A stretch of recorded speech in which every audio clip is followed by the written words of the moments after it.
Yes, there'll be huge effects, but I think if people actually realised the effects that it had, they may actually be willing to have trade-offs.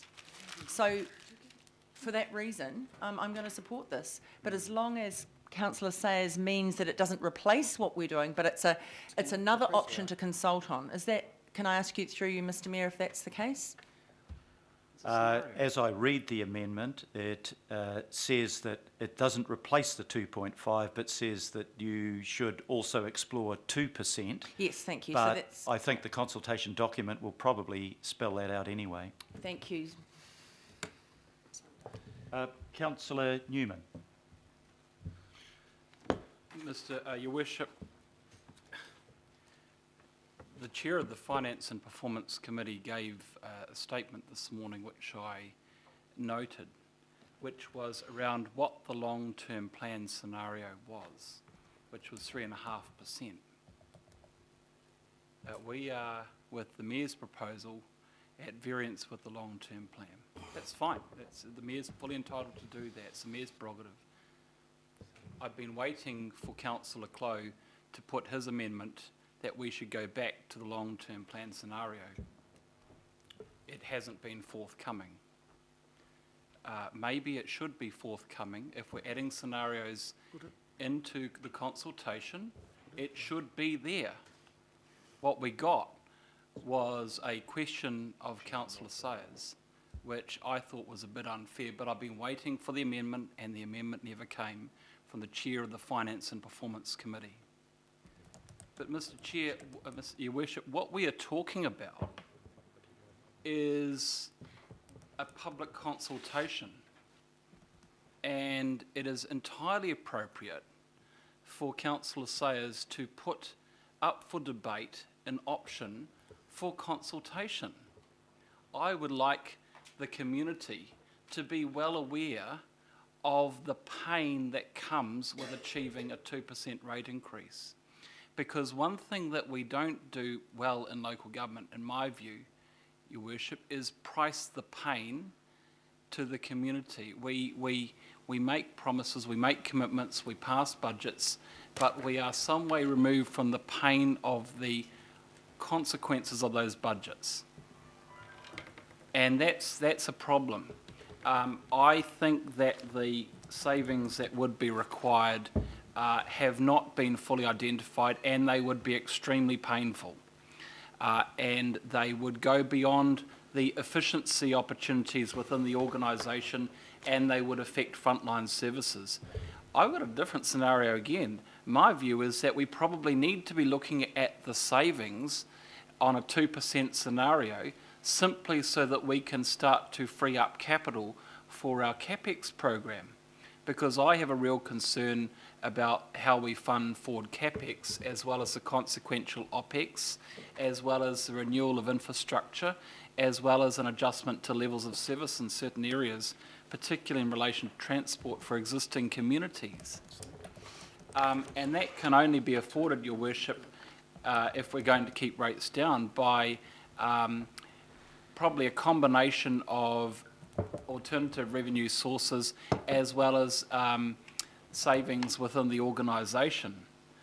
So there are all sorts of scenarios that we could be looking at here, and we should be looking at opportunities for the community to have an input based on different options around striking a rate increase, as well as understanding the financial consequences for the organisation and the opportunity costs that would have to be paid for by the wider community. Now, Your Worship, respectfully, your option isn't yet fully furnished with the level of information required to make a necessarily informed decision. There is, the officers have conceded that there is a lot more work that they have to do around the visitor levy, for example. There is a lot more work that's going to be required around the growth infrastructure targeted rates on land. And we don't know actually how much revenue is realistically achievable if we implement those alternative revenue tools. So there's a lot more work to take place. But we do know, we do have useful information around a savings target that would need to be achieved for a 2%. We're not finalising the rate increase by voting this option through today, Your Worship, this amendment through. We are simply saying to the community, this is an option for you to consider and to provide comment on. And I think that our debate would be better informed by putting those options out there. I didn't sign a pledge prior to the election on 2%, but I certainly am interested to know what the community thinks about that, what the community feels about that. So I'm comfortable to support the amendment, and I congratulate Councillor Sayers for standing up for the view that he has on this matter and having confidence that the public will be able to provide an informed feedback so as to assist our debate which will take place next year. Thanks, Councillor. Councillor Stewart. Thank you. I'd just like to make a comment on something that Councillor Hills commented on about the free events. I just wondered whether the staff could tell us how much money does putting on free events, how much money actually comes out of the rates take. If you could tell me where the money, and not only that, what I'm trying to also say is that I know that a lot of the events are funded through gaming money, and I know that we are looking at, or there has been talk about not having anything to do with gaming money. So that's another thing we need to look at as far as.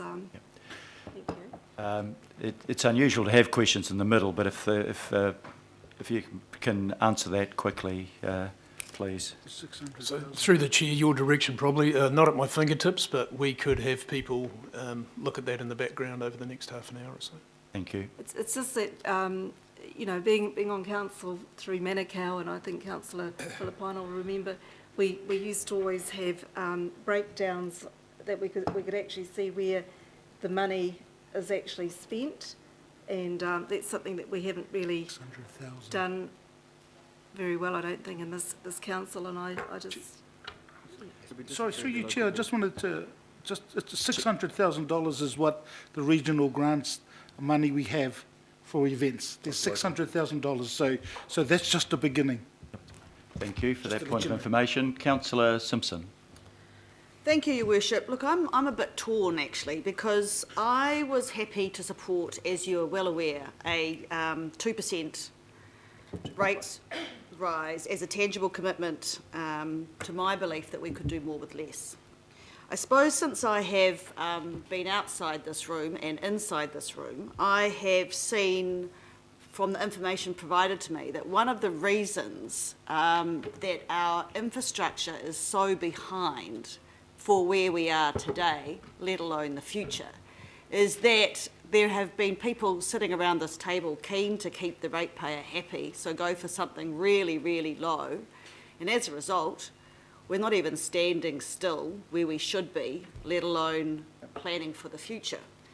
So I'm in that sort of quandary that I do want to keep them as low as possible, but also I'm aware of a work program that we have that is millions and millions behind where we need to be.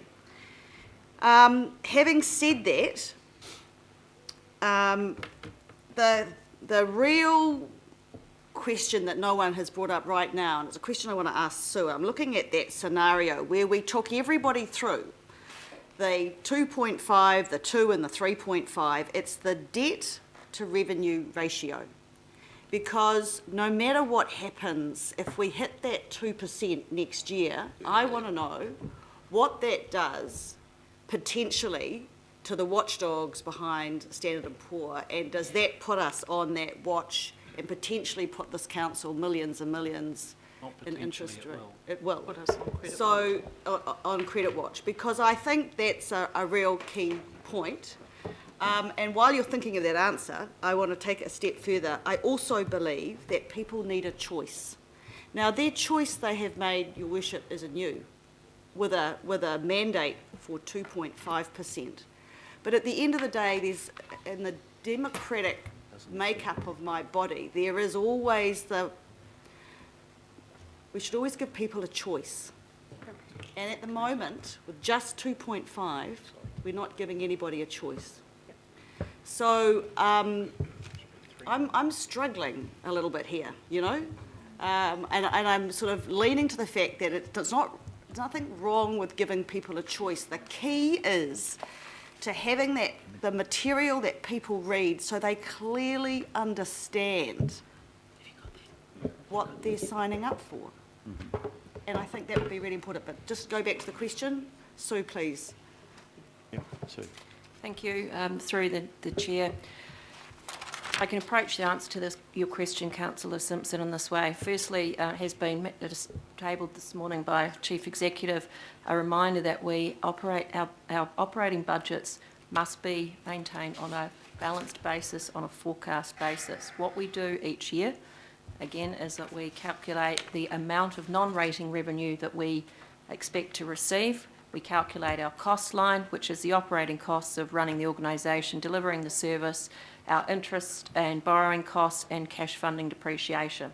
The balancing item each year is the level of rating revenue that we need to generate, and as our Chief Executive has noted this morning, we back ourselves each year to achieve the efficiency targets that are built into those budgets to make that balance.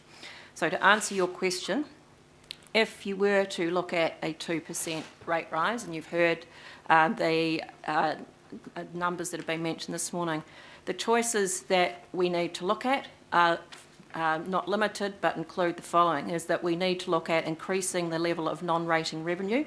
That may mean increasing some service charges, but that is decisions that you would need to make. We've had significant discussion around the cost line and the impact of having to look even harder for those cost savings, of which there are significant cost savings already being achieved. The other options that we have then become very, very limited. Those are your tools. Now, to your question about the rating agencies, for the record and for people who may not be aware of this, what underpins our AA rating from Standard & Poor's is the total debt to total revenue ratio that Councillor Simpson has asked the question on. So if our revenue, in simple terms, our revenue was to significantly reduce and we were unable to achieve additional revenue from non-rating basis, and we were unable to achieve the cost savings that were extremely escalated, then we would be in a very tricky situation with the rating agency. The discussion would become one of how sustainable that was in future years. If it was a one-off event, and I think I gave you this answer in a workshop, Councillor Simpson, that would be a discussion that I would have to have with them and convince them that it was a one-off event. If it was to be sustained over several years, I doubt I would be that successful, and it could lead to negative watch and subsequent downgrade. Thank you very much for that explanation. I think that's something that all of us have got to take very seriously indeed. It's easy to pass a resolution, but you've got to live with the consequences. And if we were putting at risk our credit rating, that won't save the money we're talking about. That will cost us tens of millions of dollars. And when we get advice like that, we have to listen to it. The next speaker, please, Councillor Quacks. Yep, thank you, Mr. Mayor. Around here, we like to refer to our ratepayers quite often as, characterise them as customers. I hear that quite often. Their ratepayers are our customers. And yet, if they were customers, actually, we would actually provide them with choices. And what all Councillor Sayers is doing here, as I see it, is saying, look, this is another choice that you have. This is a choice. Now, you make decisions. We make decisions every day in the marketplace, whether we buy a latte, which costs us $4, or we buy something else which costs us $5, what kind of car we drive, what petrol we put in it, how we make choices every day. And yet, on this particular instance, we're not being asked to make a choice. We're being asked to say, this is it, this is what you've got. Now, why with good information, can we not be, can the customer, if we like to call him that, or her that, why can they not be asked, these are the trade-offs?